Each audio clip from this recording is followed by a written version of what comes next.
క్రీస్తునందు ప్రియమైనటువంటి సహోదరి సహోదరులకు యేసుక్రీస్తు నామంలో శుభవందనాలు తెలియజేస్తూ ఉన్నాను. ఎలా ఉన్నారు? బాగున్నారా? దేవుని మహాకృపను బట్టి దేవుణ్ణి ఎంతగానో స్తుతిస్తూ ఉన్నాను. ఈరోజు వాక్య ధ్యానముగా ఎఫెసీలకు రాసిన పత్రిక 5వ అధ్యాయము 10వ వచనం. గనుక ప్రభువుకి ఏది ప్రీతికరమైనదో దానిని పరీక్షించుచు వెలుగు సంబంధుల వలె నడుచుకొనుడి. చిన్న ప్రార్థన చేసుకుందాం. మహాపరిశుద్ధుల ప్రేమగల తండ్రి, మాతో మాట్లాడమని యేసుక్రీస్తు నామములో అడిగి వేడుకొంచున్నాం తండ్రి, ఆమేన్. ప్రేమైనటువంటి సహోదరి సహోదరులారా, వాక్యమును మనము విడదీసేటప్పుడు చాలా జాగ్రత్తగా విడదీయాలి.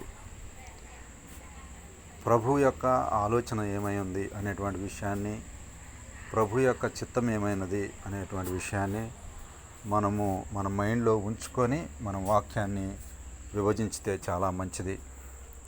ఇక్కడ ప్రభువుకి ఏది ప్రీతికరమైనదో అంటే ప్రభువు దేన్నైతే ఇష్టపడుతున్నాడో దానిని పరీక్షించండి అనేటువంటి విషయాన్ని తెలియజేస్తున్నట్లుగా మనం గమనిస్తూ ఉన్నాం. లంచం తీసుకోవడం ప్రభు చిత్తం కాదు. అయితే లంచం తీసుకోవాలా వద్దా అనేటువంటిది మనం పరీక్షించాల్సినటువంటి అవసరం లేదు. ఎందుకంటే అది లంచము తీసుకుని వాడు దేశమును పాడు చేయనని దేవుని వాక్యము సెలవిస్తూ ఉంది. కాబట్టి ఏదైతే ప్రభువుకు ఆయాసకరంగా ఉందో దాన్ని మనం చూసుకొని ఇది దేవునికి ఆయాసకరమైంది కాబట్టి మనం దీన్ని చేయకూడదని పరీక్షించాలి. మనకి కీడు అనిపిస్తున్నది, మనకి దేవుడు ఇది కరెక్ట్ కాదు అని చెప్తున్నది మనం కరెక్ట్ అనుకొని ముందుకు వెళితే మనం నష్టాన్ని కొని తెచ్చుకుంటాం. దేవునికి ఈ పని వలన మహిమ వస్తుందా రాదా అనేటువంటి విషయాన్ని మనము గుర్తెరిగి ముందుకు వెళ్ళాలని మీకు తెలియజేస్తూ ఉన్నాను. ప్రభువుకి ఏది ప్రీతికరమైనదో దానిని పరీక్షించండి అనేటువంటి విషయాన్ని తెలియజేస్తూ ఉన్నాడు. విశ్వాస జీవితంలో మనము ఖచ్చితంగా ప్రతి దానిలో కూడా పరీక్ష అనేటువంటిది జరగాలి. నిష్ఫలమైన అంధకార క్రియల్లో పాలివారైనక వాటిని ఖండించండి అని 11వ వచనం, ఎఫెసీలకు రాసిన పత్రిక 5వ అధ్యాయం 11వ వచనంలో చెప్తాడు. దానికి ముందు వచనము మంచితనము, నీతి, వెలుగు ఫలము ఏదనగా, మంచితనము, నీతి, సత్యమును దాంట్లో ఉంటుంది. ఈ మూడు, మంచితనము, నీతి, సత్యం అనేటువంటివి ఖచ్చితంగా మనం ప్రతి విశ్వాసి కూడా కలిగి ఉండాలి అని తెలియజేస్తూ ఉంటాడు. మంచితనము అనేటువంటిది ప్రభువులో ఉన్నటువంటిది. ప్రభు ఆయన చూసినటువంటి ప్రాంతాల్లో కానీ ఆయన తిరిగినటువంటి ప్రాంతాల్లో కానీ ఎవరైనా కనబడినప్పుడు వారి పట్ల ఎంతో ప్రేమను చూపించటము, తన యొక్క మంచితనాన్ని చూపించడం మనం చూస్తూ ఉంటాం. క్రైస్తవులంగా మనం కూడా అలాంటి మంచితనాన్ని ప్రజలకి చూపించాలని దేవుడు కోరుకుంటూ ఉన్నాడు. నీతిగా ఉండాలి. నీతిమంతులంగా మనం తీర్చబడ్డాము. విశ్వాసం ద్వారా కృపచేతనే మీరు నీతిమంతులుగా తీర్చబడ్డారనేటువంటి వాక్యాన్ని కూడా మనము ఎప్పుడు కూడా మర్చిపోకూడదు. కాబట్టి నీతి, సత్యము కలిగి ఉండాలి. మనం క్రైస్తవులంగా మనము సత్యాన్ని అనుసరించేటువంటి వారంగా ఉండాలి. అబద్ధాలకి దూరంగా ఉండాలి. అబద్ధాలు చెప్పడానికి దూరంగా ఉండాలి. అబద్ధాలలో మనం అబద్ధాలు చెప్తూ ఉంటే మనల్ని ఎవరు కూడా నమ్మటానికి ఇష్టపడరు. ఒకవేళ పడిపోతే వెంటనే సరి చేసుకోవాలి తప్ప దాంట్లో కంటిన్యూ కాకూడదు.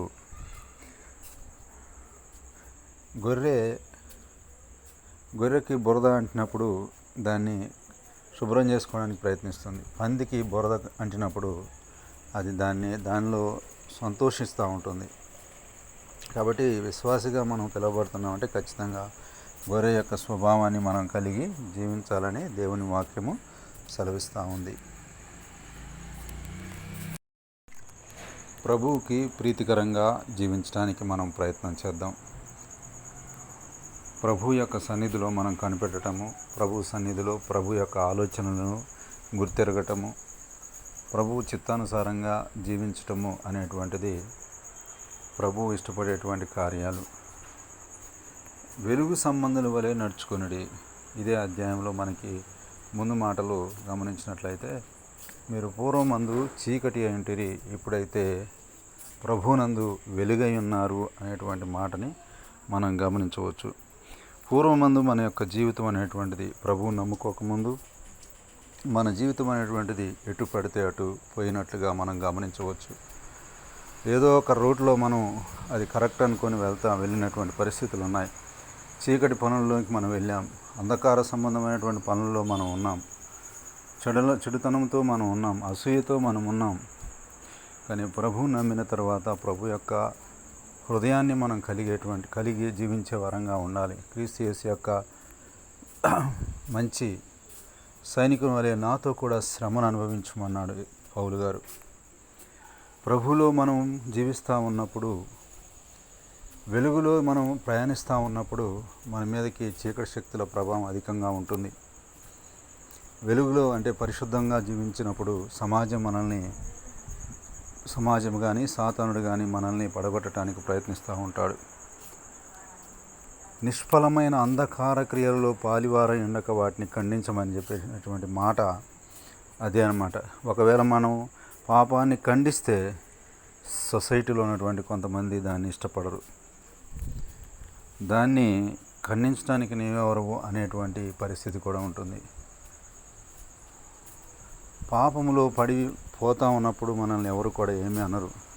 ఎప్పుడైతే మనం పరిశుద్ధంగా జీవించాలని డిసైడ్ అవుతామో, పరిశుద్ధంగా బ్రతకాలని, ప్రార్థన చేయాలని, అనేక ప్రాంతాల కొరకు ప్రార్థన చేయాలని, ప్రభు పరిచర్య చేయాలని, ప్రభు మార్గంలో మనం ముందుకు నడవాలని ప్రయత్నిస్తామో, ఆటోమేటిక్గా సాతానుడు మన మీద దాడిని స్టార్ట్ చేస్తాడనే విషయాన్ని మర్చిపోకూడదు.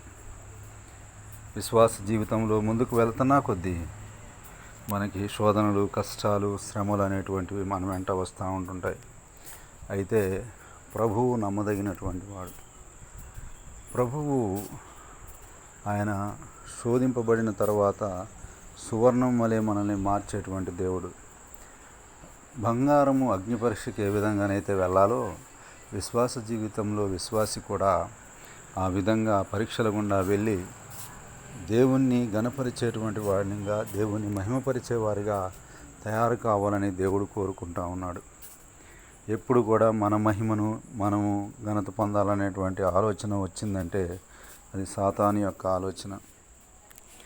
సాతానుడు మనల్ని నువ్వు ఘనత పొందుతావు, నీవు దేవుని కంటే ఎక్కువగా గొప్పవాడిగా నువ్వు కనబడతావని నిన్ను వాడు ఎంకరేజ్ చేసేటువంటి అవకాశాలు కూడా ఉంటాయి. మనము తగ్గాలి, ఆయన హెచ్చాలి అనేటువంటిది దృష్టితో ఉండాలి. మనం ఎంతటి వారము, ఇంతలో కనబడంతలో మాయపోయేటువంటి మనము ఆయన మహిమను ఎప్పుడు కూడా దొంగిలించకూడదు.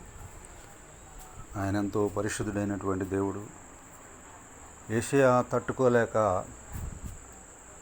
తన యొక్క పెదవులని కాల్చమని, తర్వాత తను పరిశుద్ధుడని ప్రభువుని స్తుతించినట్లుగా మనం చూస్తూ ఉంటాం.